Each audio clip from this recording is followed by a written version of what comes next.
يا أيها الناس اعبدوا ربكم الذي خلقكم والذين من قبلكم لعلكم تتقون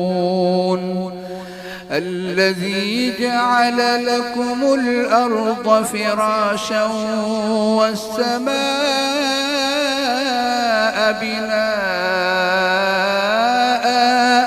وأنزل من السماء ماء